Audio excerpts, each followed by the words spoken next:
I think as I've grown older, I've learned how to apologize. I've learned to be okay with it because I feel like me apologizing is a sign of weakness, right? Like I messed up when I shouldn't have, but I've learned. And I think you were the one that taught me this lesson, right? That we're not perfect. And no matter how hard we try to make an event go right, something can always go left, always, right?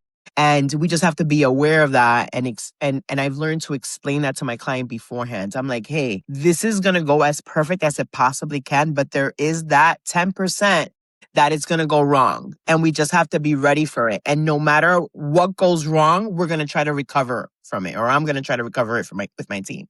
So we will recover the fumble, right? Like, yeah, we all fumble, Super right? Bowl. So it's just, what do you do after the fumble, right? And I think that's been the hardest lesson.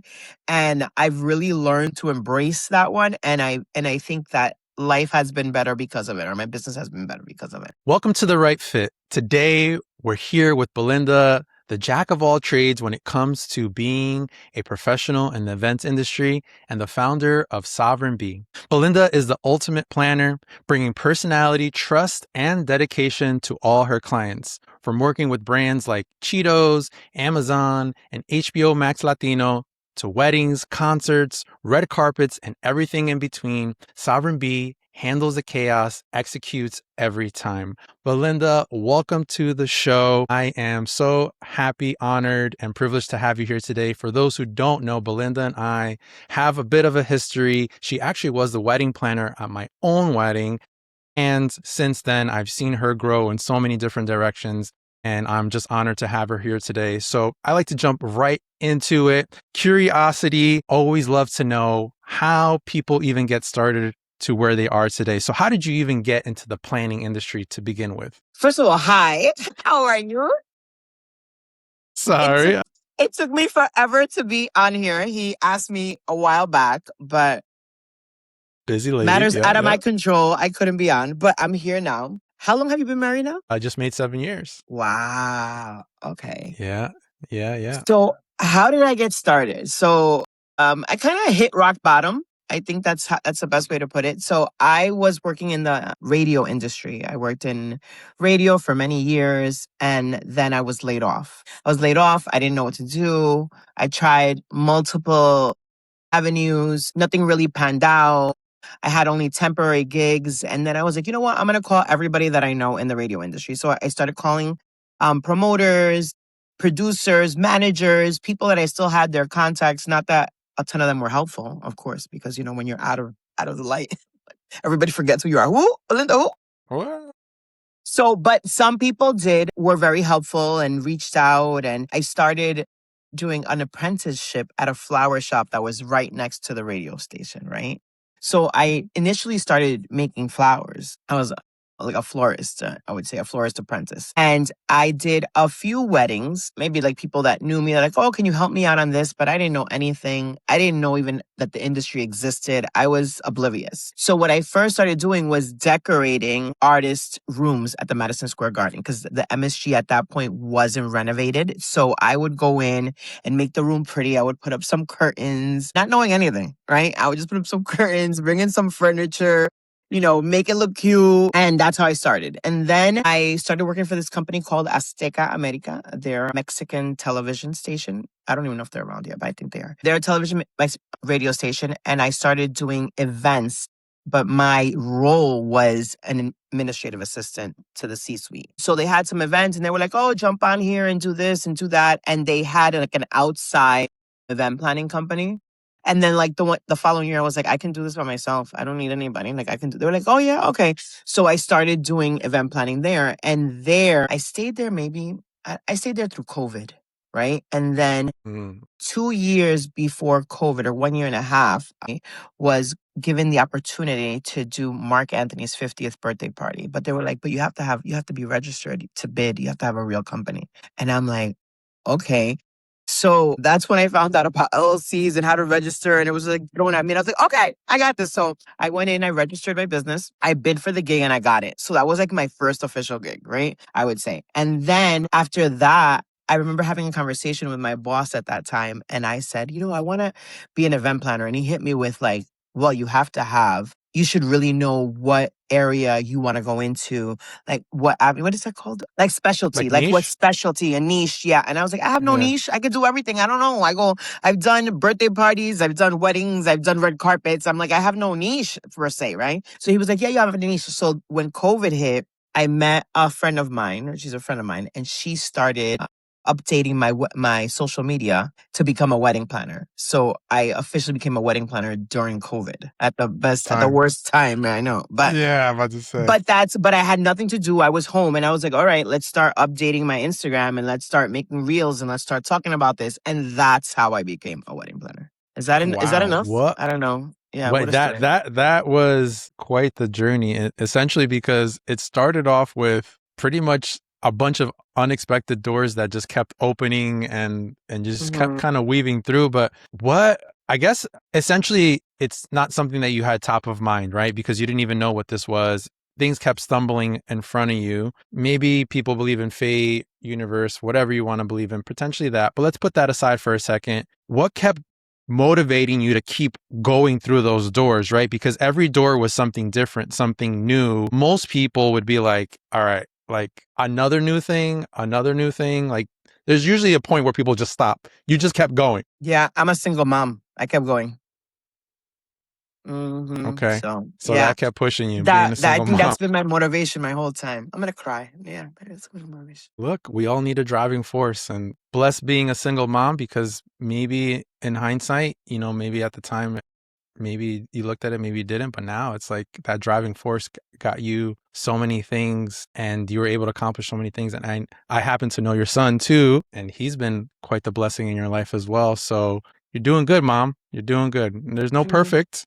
As a parent, I No, try, but we're not yeah, perfect, but we dropped the ball a we lot. yeah, yeah. Did I get it right? We ask ourselves that all the time, Yeah. but it's okay. It kept you I going, like to right? So say, seeing it now, like in hindsight, right? I feel like I did get it yeah, right. Like I'm like, you know right. my son. So like I'm like, Of I did course. it. It's not You did perfect, pretty but I got good. it. I came close. I came really close to perfection. But Uh, You did pretty good with that guy. And at the end of the day, you took a lot of risks that a lot of people would not take, especially it's almost like you had to start a career all over again, essentially. And so it's not something that is easily done. So you sped up, it's the story to bring us to Instagram, started becoming wedding planning ish, but that's continued to evolve, right? Because hmm. you didn't just stay there. You kept saying, I guess that door kept knocking like, hey, you don't only do weddings, you do way more than that. Yeah, So what I think because I have such a large network, like opportunities just present themselves, right? Like mm, sometimes, like somebody just called me, she's like, we need something staffed, a whole event. Can you do that? And I'm like, yeah, I know enough people to staff an event, right? But I feel like the doors just keep opening. It's not anything I do, right? There's a higher being than me, and I feel that God has put me in this position to help other people navigate through their wedding experience, because I feel that it is a tough experience. And I see a lot of people break up. I see a lot of things happen in that industry. And I feel that people need help. They need guidance, right? And I feel like that's where I'm strong at, right? Guiding people, but I also don't like the drama that it comes with. So that's why I kind of navigate and do other stuff. But I do love doing weddings because I do believe in love. I like love. hey, you got a little hopeless romantic in there. So once again, we're talking about different types of events, weddings, brands, concerts, corporate events. I know this is probably a hard question. Is there one you especially love working on? I know you enjoy all of them, but is there one that gets that little extra fire in you going? Kind of like when I build something from scratch. For instance, I'm working for a really big company right now, like especially for us Latinos, and I am curating their. I'm trying not to say the name without like saying it without saying the name. I'm curating their annual gala. Hey, And that's a big word. They're celebrating a milestone. And this is a company that if you're Latino, you know this company. Like there's no way around it. You can't, right? Right. And I've started their gala from scratch. So I've created the concept, the fabrications, the install. The only thing I'm not creating is the menu because they're taking care of it. But it's like project that I'm starting from scratch. So I like starting projects from scratch. I do like being a coordinator, but I like it more when the couple brings me in from the beginning. So something that I build and that's a reflection of me. Because I feel a lot of times people are like, you did this wedding? And I'm like, nah, nah, nah, nah. I coordinated it. It's two different things, right? Or like, did you create this party? And I'm like, no, I just came in to handle logistics, right? So I think when I build it from scratch is what I like because it really shows my talent and what I'm capable of doing. A lot of times that's not the case. Yeah, yeah, yeah. No, too. And it's something that I actually learned along the way here, actually talking to some guests and people of like there's differences, and obviously from coordinating to design, that's more of like a design piece where you're like starting from a blank canvas sometimes and really Mm-hmm. just putting everything together, sometimes fabricating stuff. I mean, Mm-hmm. it can go on and all the pieces to that puzzle. Now, when you're approaching these events, right? If I had to break it up into two, there's corporate clients and then there's these wedding clients. Is there a different approach, or do you kind of have like this, I tackle these my way, this is how I do it, doesn't matter what type of event? Yeah, I tackle it my way. Like I'm the same. I'm Okay. the same in both events, right? He's laughing because he knows how I am. So I was I'm I a was li- figuring I'd it. I say I'm didn't a know little the answer. controlling. I'd say I'm a little controlling, right? I like things my way. But at the end, I feel that those clients that I've come in and built from scratch and done it my way, I feel they've panned out better, right? But I don't know. Yeah, I like it my way because I feel like I have a blueprint, right? It's like if you're building Yeah. a house, right? You can come in and say, you know what? I want this bedroom to look this way, right? Yeah. And that's fine. You give that opinion, right? And the construction company will take that direction. But for the most part, they build it. They build the foundation and stuff like that. You come in and you sprinkle your little parts of joy, right? But for the most Right. part, most companies have a structure, right? So most companies that build anything, they start with a basic structure. So I feel like I start with the basic structure and then I ask for feedback. Like, hey, am I going in the right direction? Usually I propose 3 different scenarios. It's not like, oh, it's going to be Belinda's wedding, right? Like, no, I propose like 3 Yeah. different scenarios based on what I know about the couple, right? Because I feel that every person is different. But my attitude and my way of dealing with it is the same. So if I'm with a corporate client or, a wedding client, it's the same kind of Yeah. No. scenario. Yeah. That makes sense. I don't even Okay. know. Yeah, no, that I like that. It almost like you're an architect, right? And Mm-hmm. architects are known for their styles and their ways of doing things, but obviously, like you said, if you want the kitchen island to be a little bit bigger or something like that, all right, I could work something out. But overall, it's Mm-hmm. going to have your style, let's call it, on it. Mm-hmm. Mm-hmm. One Mm-hmm. thing that I find though, and maybe this is something that you navigate early on, or maybe this is something that you had to build over your career. I don't know. How do you establish this outright trust? Because essentially, whether it's the corporate client, whether it's the wedding client, they almost have to be like, all right, like to a certain extent, they have to let it go, because if not, it doesn't seem like it's going to work out. Or does that make sense? Like if they're not letting certain things go to a certain extent, I don't know if this style of yours is really going to be there. Well, yeah, sometimes it isn't there. Sometimes the connection, I feel I do a great job of reading people. And I would say 9 out of 10 times, I read the client correctly. And it's just a matter of personalities and style. So I do, before signing any contract, there are a lot of conversations that happen, right? I wouldn't say I'm not the type of person that somebody says, oh, I want to hire a planner. I'm like, yeah, great. Here's what I do. Here's the contract. And they sign it and I sign it. No, it doesn't work like that. Like I jump on a call, I have a call, then I send the contract, then there's a follow-up call. Then I ask if I'm dealing with anybody else. For instance, am I dealing with mother-in-laws? Am I dealing with CEOs of that are going to jump into whatever the event department is organizing at a corporate, right? So I have a few conversations and I always say, you're not only interviewing me, I'm also interviewing you because I don't want to be with somebody that doesn't understand my style, doesn't understand the way I deliver. I'm not what should you say about my personality? I'm very like straightforward, right? There's no, Mm, right? got it. I don't walk You like to beat around. around the bush.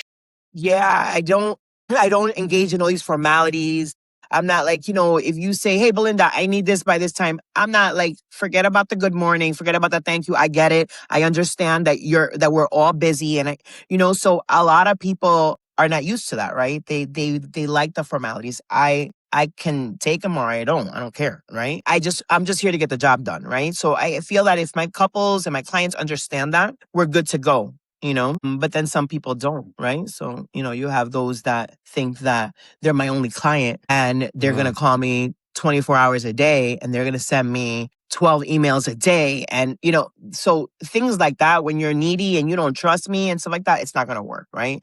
And I usually do something early on for you to trust me, whether it's building your mood board or whether it's an officiant or whether hiring a DJ that you love and they're like, okay, she gets it. She's on the right page, right? So kind of like when I do that, they're like, okay, I guess she knows what she's doing. And some people can't let go and they tell me like, I can't let go. I'm like, it's fine if you can't let go. We'll work side by side. But it's definitely down to a core, like your core personality. It's, I can't work with everyone. Yeah, no, I mean, and that's And the I think reality. that's the hardest thing to figure out in this industry, that you're not everybody's cup of tea. Yeah. Especially, I think, correct me if I'm wrong, when you're starting out, and I'm not saying you specifically, I'm just saying in general, sometimes as business owners, small business owners, whatever you want to call yourself, starting out, you do end up kind of maybe taking on stuff that don't necessarily align at first because you are trying to figure it out. But then I feel like people kind of hit this, like they don't know when to start saying no, or when the client, it gets to the point where like, okay,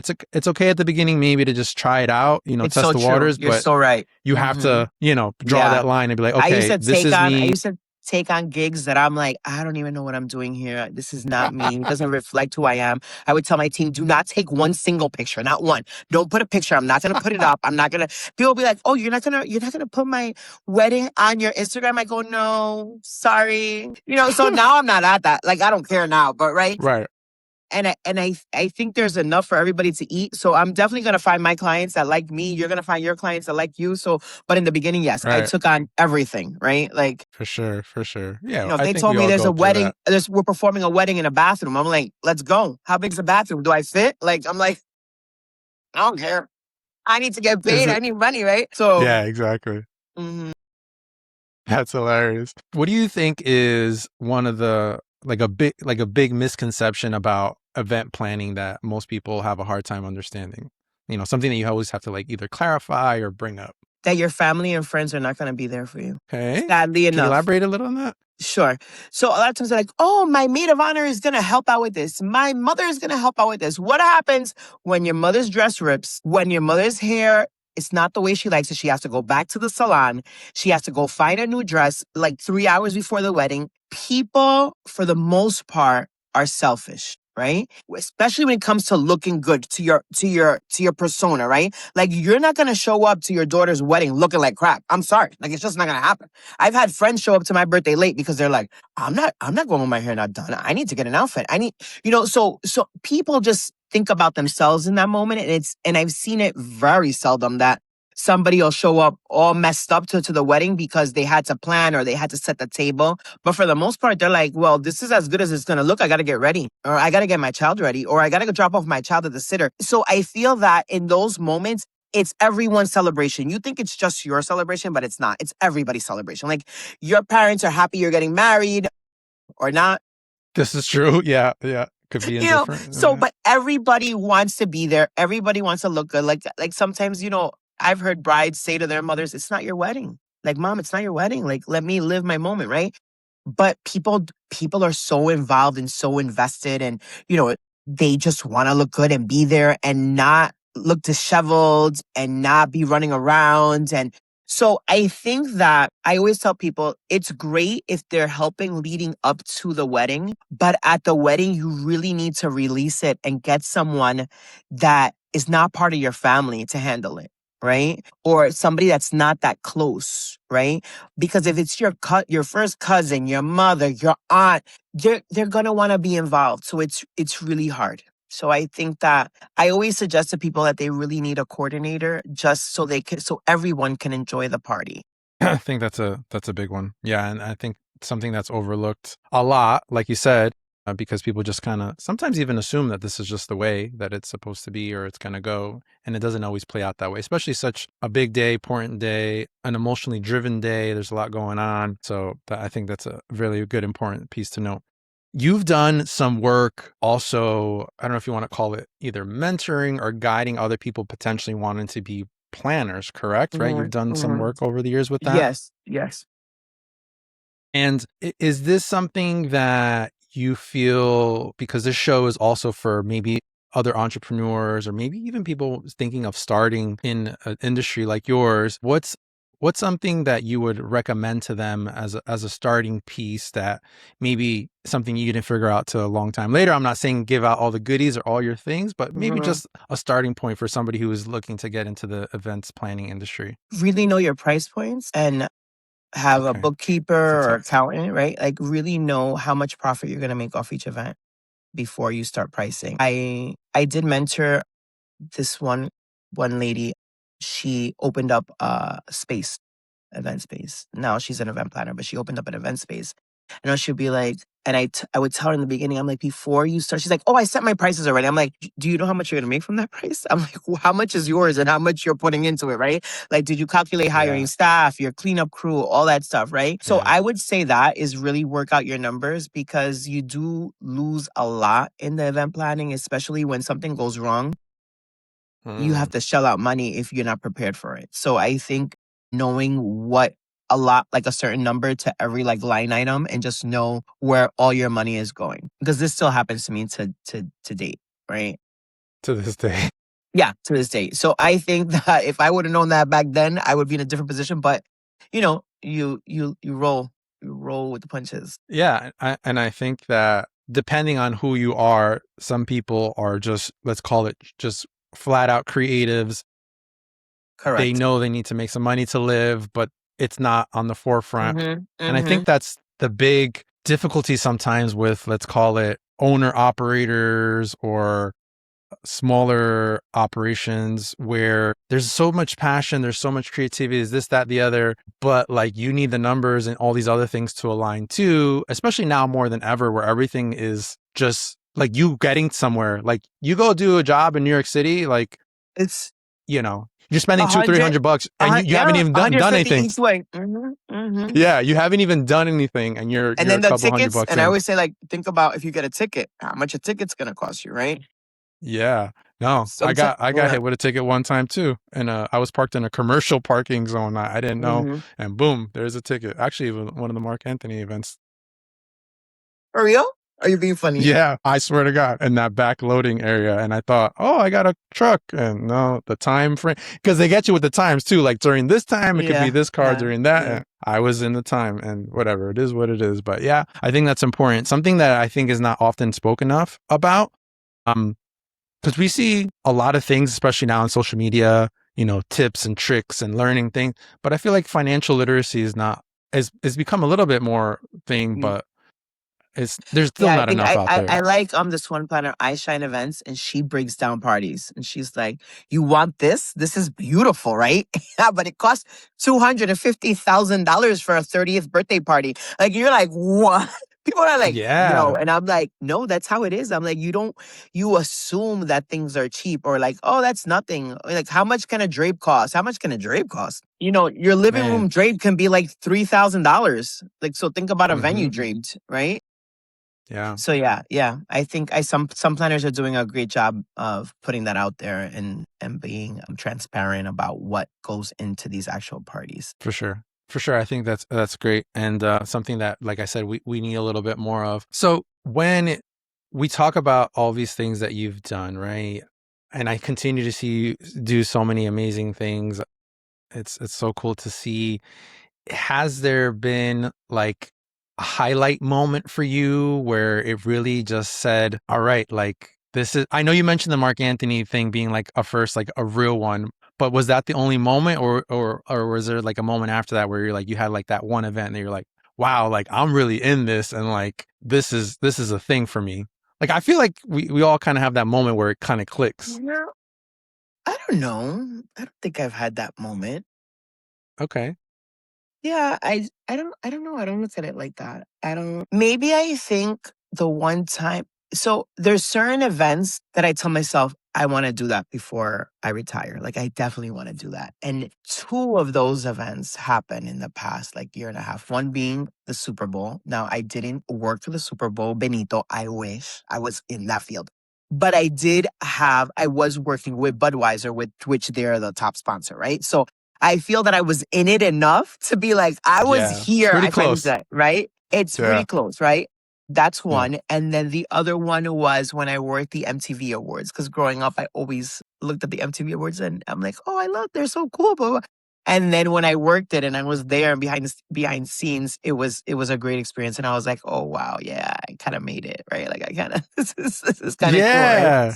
So I've I done mean, that's I feel awesome. there's a lot of events that I've done like that. Even like people that I've met, like I've worked with President Clinton. Like, so people are like, oh, about security. I'm like, listen to me, I know all about security. I work for Secret Service, right? I'm like, back it up. Yeah. Yeah. I'm like, I know what For I'm doing, real. right?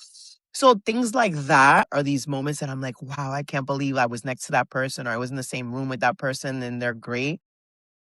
Yeah. But I really, I don't get really like, what's that called when you go fan crazy, fan struck or what? Like starstruck, Starstruck. I don't get or starstruck, yeah. right? I don't really get starstruck. Some people I'm like, shoot, but it's not like I'm like, oh my goodness, I need their autograph or I need their picture, right? But there's been some moments that I'm like, oh, wow, I'm in the room with this person. I'm like, I can't believe it. But yeah, That's I guess amazing. that's if that's what you're referring to, maybe. Yeah. Yeah. No, Those are my mo- those are those are key my moments. moments. But Yeah. I think I mean, when you're having this experience, let's call it, is this something that you really, I guess, reflect on and take in after the fact or in the, because I don't know, I've worked with you and I feel like you're like tunnel vision, like you I am are tunnel eye on the vision. Yeah. prize, Yeah. but I don't know what's Yeah. going on in your brain. So maybe you do Yeah. have No, like a I quick think 30 it's seconds afterwards. reflect. No, Okay. I don't reflect. Afterwards.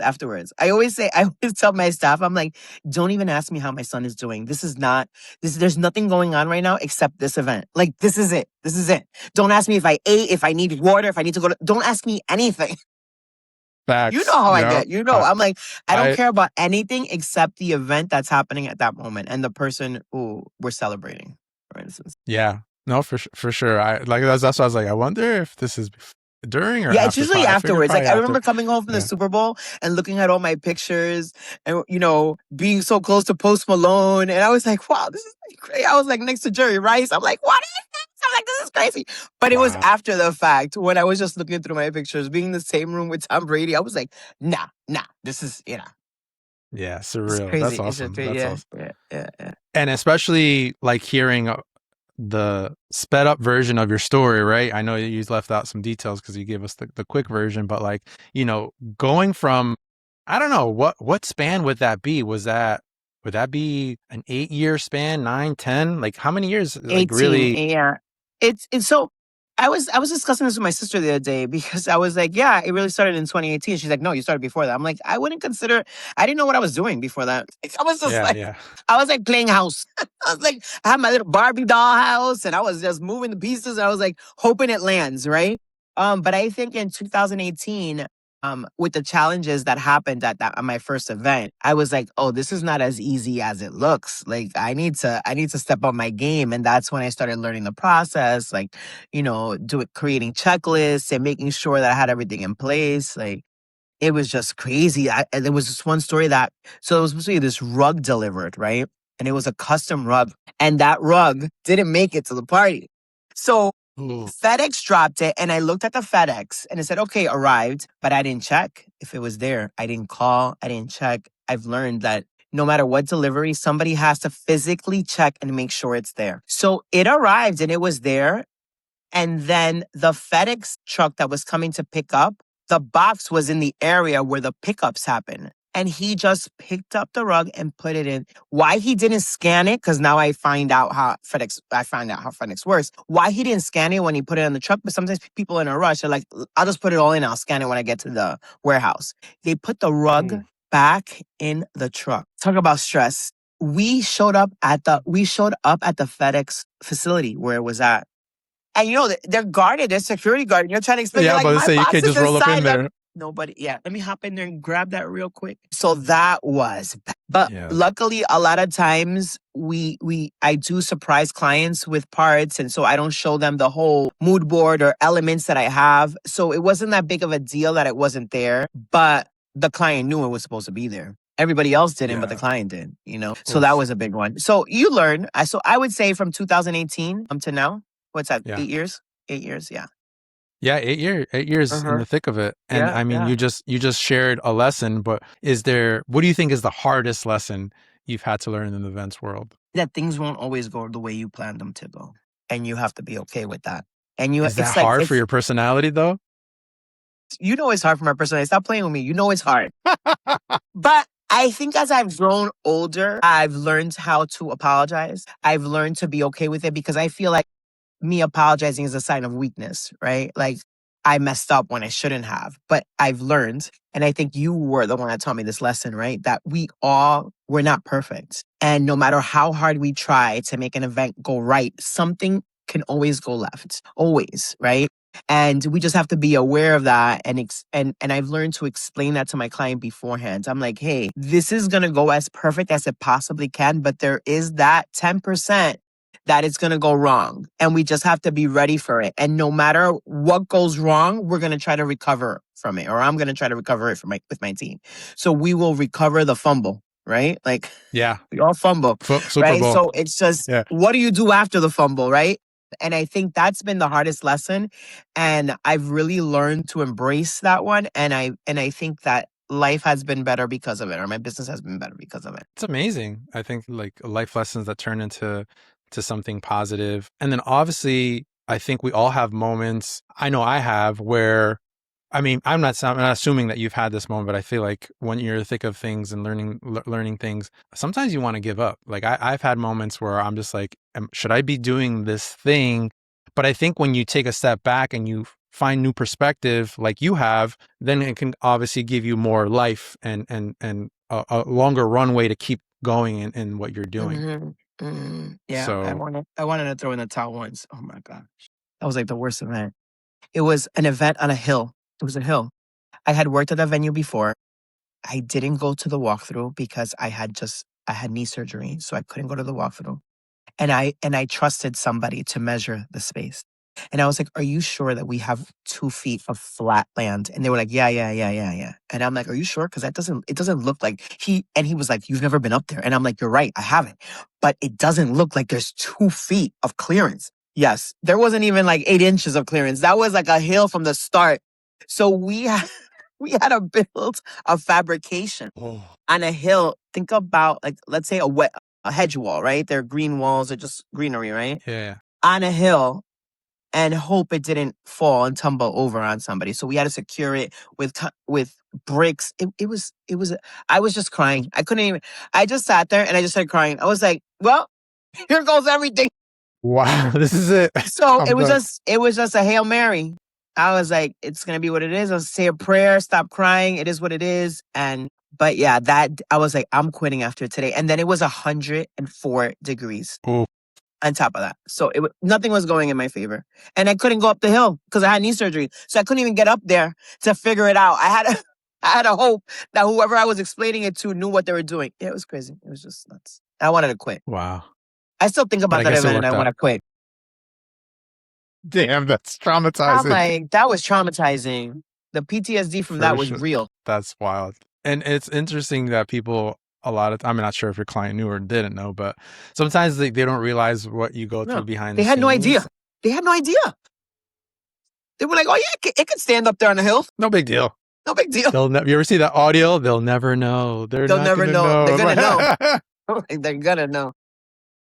They're gonna know. But it's interesting how, you are a results-based person, right? The execution is still top of mind and that's the forefront of what you do. And it makes me think about, and I'm not sure exactly who this is for in the sense of maybe it could be an entrepreneur. It could also potentially be future clients or anybody. Where I'm trying to get at with this is if you hire the right people, 100% chance like we're talking about here is hard, right? Things can go wrong. But when you have the right team, and for I don't want to disrespect an analogy of like of a person who went to school for medical training, but let's picture a surgeon, right? A highly trained surgeon has a much better success rate than maybe a newer one or one who's not as good at what he does. So who are you going to take the risk on, right? The person who's probably going to get you more closer to that 100%, or the person who's like, I don't, and I feel like 50%. people they don't look at it that way when they get a planner or a DJ or some of these vendors. They're just like, whatever, we'll just go for the price. And they don't look for like the track record and the results based, or like if something goes wrong. Look, I've had events with you, Belinda, that things behind the scenes weren't going right. But before I even came up to you, and sometimes I probably never even came up to you, I figured it out. Because I'm like, what is this? We just got to figure it out. We're there now. One time I did an event with you. I think you remember the event. It was some little high profile, I guess, ish. There was this little small celebrity factor there. Tell me the story. Short, to remember. They hired us. They hired me for DJ, other services, and the other service was a photo booth. And this event was also somewhat of a destination event. It was out of state, a few hours away from home. Long story short, I had no printer paper for the photo booth. I didn't even tell Belinda. It was like a Saturday. I was like, nobody's going to pick up this call. I went on I forgot what director I went on. I just started calling every photo booth number. Looking ghetto as hell. And they show up and they're like, I'm like, excuse me. I'm like, where are you going? And they were like, no, I'm here. I'm like, with who? And they're like, I'm here with Christian. I'm like, with Christian? I'm like, looking like that? I'm like, who? I'm sorry. I'm like, let me call Christian because you're not walking inside my wedding right now. I'm like, I don't know who you are. He looked so shady, that guy. Yeah. I was like, I'll pay you whatever you want. I just need you to be here at this time, this and that. Other than you, nobody. I don't think the client. I never even told the client. Like, I found the solution. The solution worked, and that's it. Like I might have lost money. I don't even remember. But at the same time, it's like we get the job done, and that's what we're about. It makes such a difference when you have the surgeon, like you said, that surgeon that has 99. Right. Look. Right. Yeah, it makes a difference. And these little things like that matter, right? Because who doesn't want their photo booth to be working, right? Like, what are you going to tell a client? Oh, I'm sorry, we'll send you the digital files later. Like, we don't want the digital files. We want the people to leave home with their little picture at our wedding with our backdrop. And, so I get it. And that's what makes a difference, right? When you're experienced and you're not. So I feel that sometimes it's just a difference of $1,000 or $500, and they go with the lower end just to save themselves money, and they're really giving themselves more heartache at the end of the day. Because seriously. I still have this one couple, and her husband was like, we don't have to hire a planner, this and that. And after her wedding, which many people do not admit to, she calls me. She's like, hey, can I speak to you? And I'm saying, why is this girl calling me? I'm like, her wedding already happened. I'm like, I saw it on Instagram. And she was like, the one thing I would have done different is that I would have listened to my gut and hired you. Because yes, my wedding was great. It looks great on pictures, but the amount of stress that I had that day didn't let me enjoy it to the fullest. Yeah. Yeah. Hey, look, it takes a big person. And I've had those scenarios. I one time had two sisters. The older sister didn't hire me. Last minute, I forgot. She just went MIA, goes to me. Years later, her sister comes back around to hire me. And in my mind, I didn't bring it up. I was kind of like, are you so-and-so sister? This is weird. Anyway, I'm in my mind like, why don't you just hire her, DJ? And she just flat out told me, she's like, my sister regretted not hiring you. She's like, and I'm hiring you. And then the sisters... And so I'm not making the same mistake. Yeah, and then they're there, the sister is there with her husband. They're like living the wedding live, and I could tell you, like, they were looking at me like, shit. I mean, it is what it is. It takes a bigger person. And you were showing off. But like, take that. Could have been you. Could have been you, but you're playing. No, but it happens, right? And our world, whether it's a corporate event, a wedding event, it doesn't matter. It's not very forgiving. It's not like there's no real rain dates. There's no do-over. Like let's just let's do this gala, the big gala at your work. Let's just do it next weekend. No. This is the day we got to get it right today. So I think your team is going to be very, very important with that. But with that, you've also built a team around you.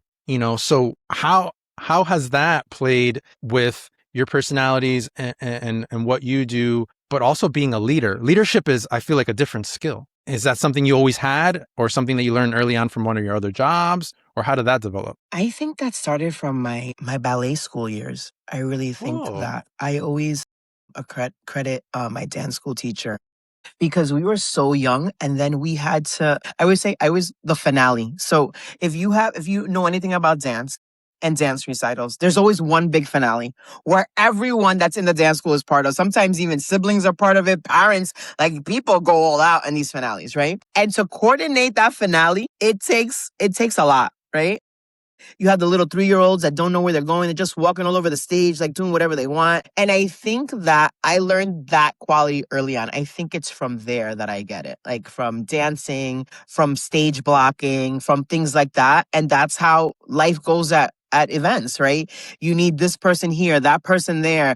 These two are going to cross. That person needs to go on break. This one needs to, it's like so much going on at one time. And I think of it like a dance routine, like a choreography. Like so much is going on to get that finished product. It's just you have to be on. So I think that it comes from there. And I I wouldn't love say that. I'm a great leader, and I feel that sometimes it's more because people are scared of my personality because they don't understand it, right? So people work with me and they're like just standing at attention the whole time. And I'm like, you don't have to stand at attention the whole time. Just be where you're supposed to be at when you're supposed to, when you're supposed to be. Like follow the cues, right? Follow the timeline, Christian. Read the timeline, right?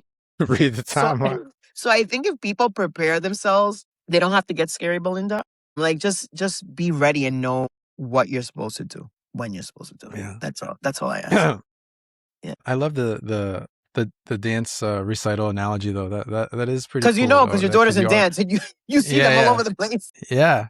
No, seriously, but you're putting all these parts and you're putting it together and making it look like it's one thing, but really it's all Hmm. these little separate things that you're pretty much bringing together. I wanna switch a little bit over to social media. I know social media has been a big part of your brand and what you do. And, when I talk to other entrepreneurs, it's a mixed bag of some people embracing it, some people still fighting it. But how do you feel the events industry has changed with like the new ways of either, communicating with clients or putting yourself out there to clients? Do you still feel like it's a big part of your brand? I think it's a big part of any brand. I think it's a big part of getting hired.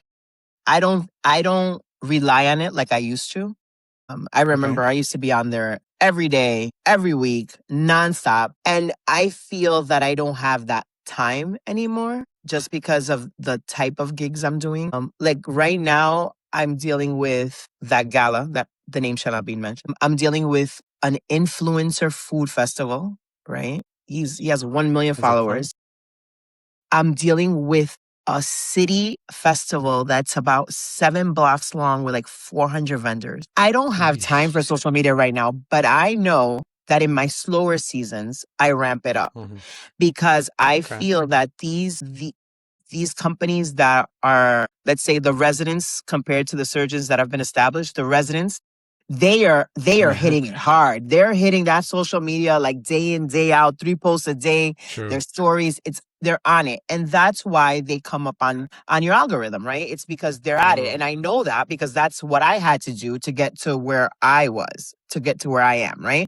So I feel that now it's more of a referral base, but yes, people do. Like I just had a bride and they were like, "Can you show us a wedding that would look like ours? Like you feel that?" And I'm like, "Oof, I gotta go down." I was like, "Woo, woo." I was Yeah. scrolling down for like 2 years because I had to find something that was their fit, right? Like that the Mm. right fit. You saw how I did that? I like that. Okay. So I had us, it was Yes, we something did. that, right? So it was the right fit for them, right? And then they were like, "Oh, okay." And then they wanted to make sure that I understood what they were explaining to me. And they wanted to see Mm. that physically. They wanted to see that physically. They didn't want to take my word for it that I've done that type of wedding. Right. So Mm. that's where social media comes in. And then I said, and so that's that. And sometimes I'm honest. I'm like, I've never done anything this style. I've never worked with these vendors. I'll come out and say it. But yes, social media is still very relevant to branding your name and creating a following or, your network, your community, how they say. Yeah. Yeah. And I mean, you mentioned it earlier in the interview where your network was a big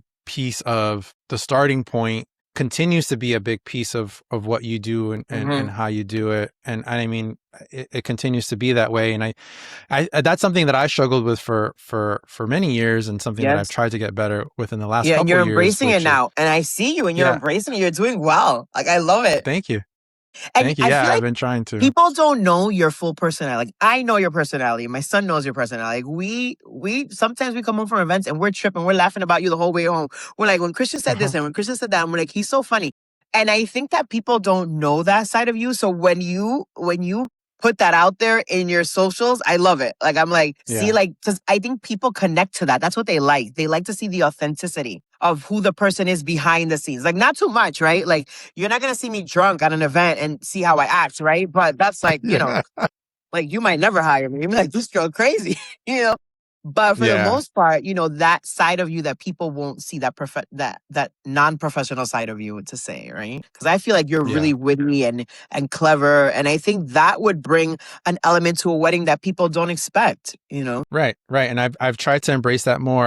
I also struggled with like the whole, what do you call it? The perfect grid all the time, right? Where you just have to have like these and then it's more of just like, you know what? I'm gonna put a little bit of my sense of humor. I'm gonna put these mixes and mashups, whether you like them or not. I like them. And then yeah, like if you like it, cool. If you don't, but at the same time, it's also the last few years, it's also made me connect with with more ideal clients, right? Those ideal Mm-hmm. clients where they're just like, yes, that thing that you did, I love it, or that, and it's if you can't have a sense of humor, we're probably not gonna mesh well. Yeah. So like if you think those videos are too much for you, then that's cool too, right? Because I mean, you know this because you've worked with me. I am, and I have that with me, like elegantly dressed, well spoken. Like I have all that, so I'm not doubting I could be this for your event. But I have a personality too, and maybe when we're on our planning calls, I might throw a few jokes in there because it's just who I am, and it doesn't need to be like all suit and tie, with my briefcase all the time. Yeah, I Like remember I I have, told you that one time.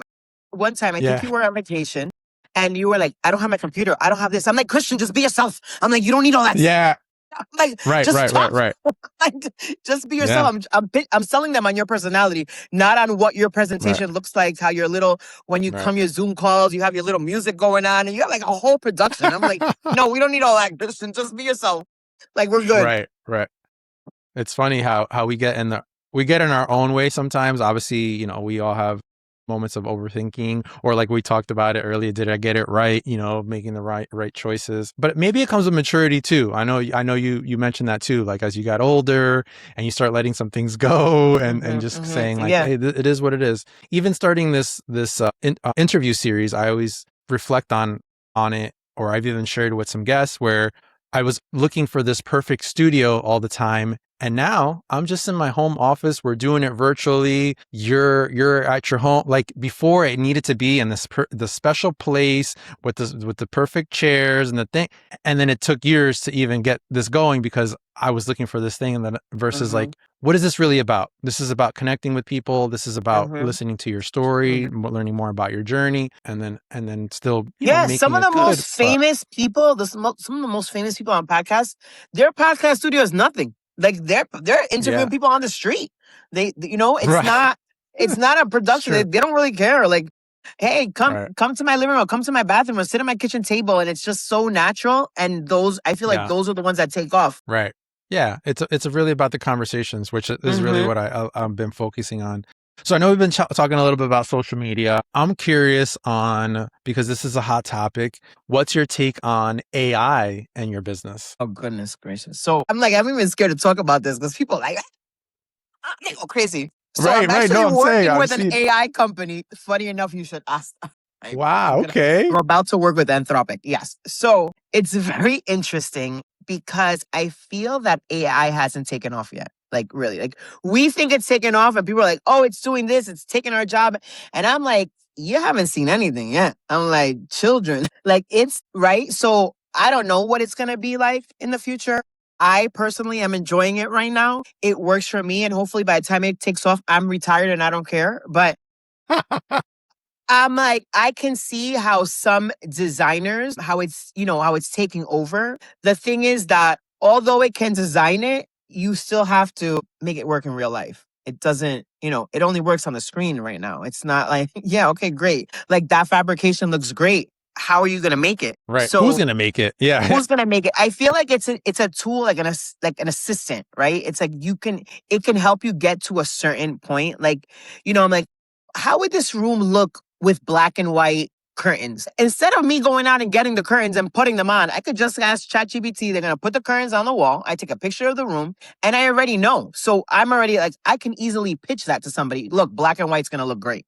Right. And then you can even show them what it's going to look like. So it's much easier than having to invest all that money to design something for somebody that you don't even know they're going to like, or it's even going to look good in the room. So for me, it's been a tool. And I have to say that now, right? Because I'm working with this. But honestly, even if I wasn't working with a client, it's been a tool. Like for me, it's done nothing but help me become better. Sometimes I run my extensive, and I used to do extensive timelines before AI even started. I run my timelines through AI and they're like, nah, girl, you're missing 10 bullet points. I'm like, what? How can I be missing? I've been doing the same thing all. And it just like, it makes you think a little bit more, and sometimes it makes you see things that you wouldn't have seen. So I have a good relationship with it, but I know a lot of people don't. Yeah, it's a mixed bag. I've embraced it as much as I can, and obviously in my industry is like, Sue, AI is taking over. Spotify could DJ your wedding now, and I'm like, oh, if you want Spotify to DJ your wedding, that's okay. Yeah, that's the Spotify DJ your wedding. I think is a little different because I think this is what I tell people. I'm like, the DJ needs to read the room. Just playing music, you can play the best. Like a lot of times people are like, oh, these are my favorite songs. And I'm like, nobody's going to get up and dance to those songs. I'm like, that's fine. That's your favorite songs, but that's not the guests that are there. That's not going to be their favorite songs, right? So you have to know how to read the room. And I think you have that ability to read the room well. When sometimes I'm like, you're going to play that song and you're like, you look at me, you give me that look, you're like, Belinda. And I'm like, okay. And you play the song and everybody gets up and I'm like, what the heck? What? I go, what is this? Remember that time? I remember that time. Yeah. I'm like, what is this, Christian? I go, what are you playing? You're like, Belinda, let it drop. It's going to happen. Trust me. You're like, and it dropped and everybody went crazy. And that you can't get that with AI, right? It doesn't have that emotional intelligence, or it can read people and their faces and stuff. Well, not yet. That's what I'm saying. Not yet. It's not there yet, right? Not yet. But you got to keep doing it and not necessarily say, I feel like you have to adapt to the times, right? I think that everything is about adapting. And like people that didn't adapt to social media, they're back there somewhere. Like, it doesn't matter how good you are. They're like in the back. I see people that never posted before. All of a sudden, they're like on social media. I'm like, oh, you on social media now? Because that's what happens. Yeah. So I've been seeing a lot of that. A lot. And that's how you know things aren't good. Because if they never did it before and they were getting all this business and now they're not, they're like, shoot, I got to do something different. I got to turn the page. Yeah. No, and look, I've been going down that rabbit hole with some of my associate DJs. Somebody will come, reach out to me. I'm not available. Hey, I have an associate DJ for you. First question I get, can you share the social media? I lose the sale. Like a lot of times, like we're talking higher percentages now. Before it was like here and there. Now it's like a lot of time.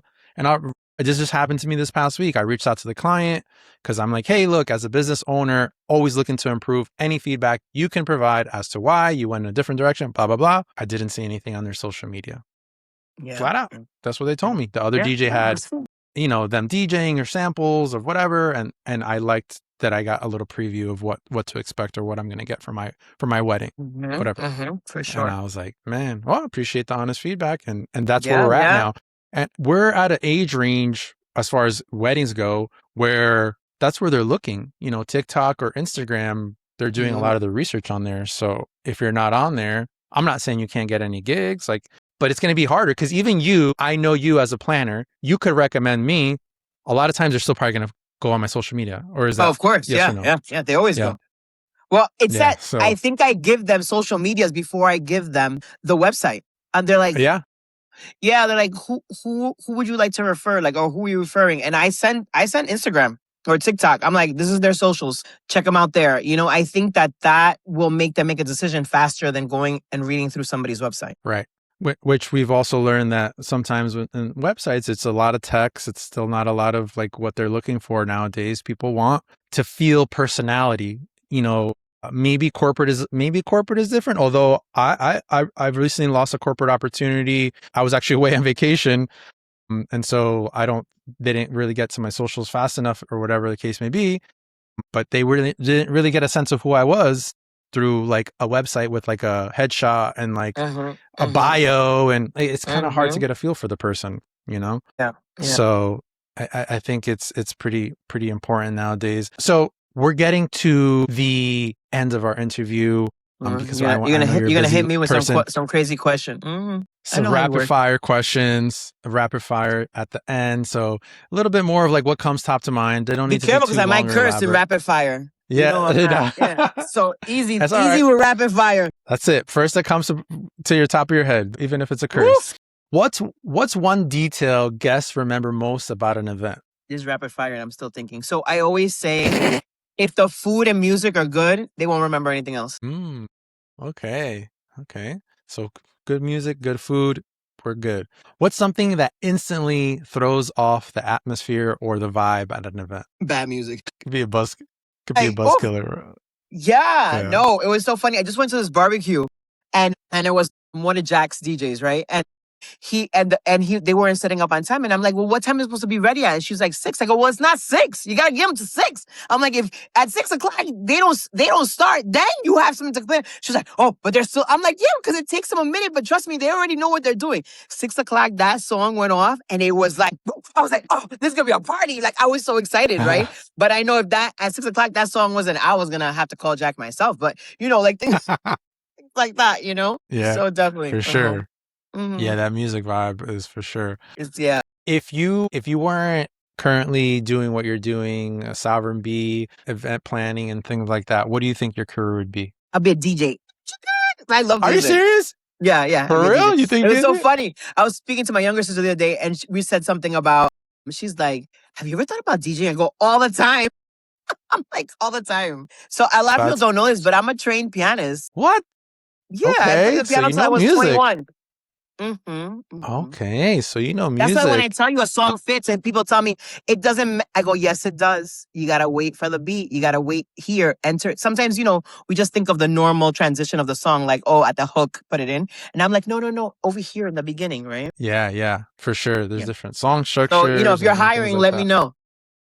Hey, I mean, not to go off on a tangent, but have you seen those videos where people document their journey of starting something new, like day one of becoming like, I feel like people would eat that up if you start doing that. I mean, anyway, so that's a side note, but I know you're busy, so I don't know if you have time for all that. Our last question here, the heart of the show, let's call it, what makes someone the right fit or the right client for you? I feel like I like type A clients. So I feel that there are some people, right, that you're like, so you like red or blue?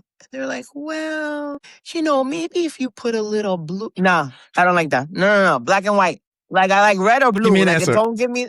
Yeah. So I feel that I like people that can make a decision easily. That works best with me because, I don't know, think about it and then come back. But like that whole, like, oh, I don't know, that whole wishy-washy doesn't do well with me. Like, it doesn't mesh with my type of personality. Like, I need to know, is it white or is it black?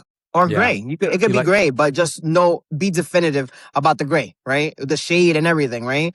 Not pewter, not washed out, So I like people that can make decisions and know what they want. So, not that they're trying to discover what their wedding to be like. They've already, most females have dreamt about their wedding since they were 5 years old. You know what you want, sweetheart. Like, stop playing around. Decisive. You like the decisiveness.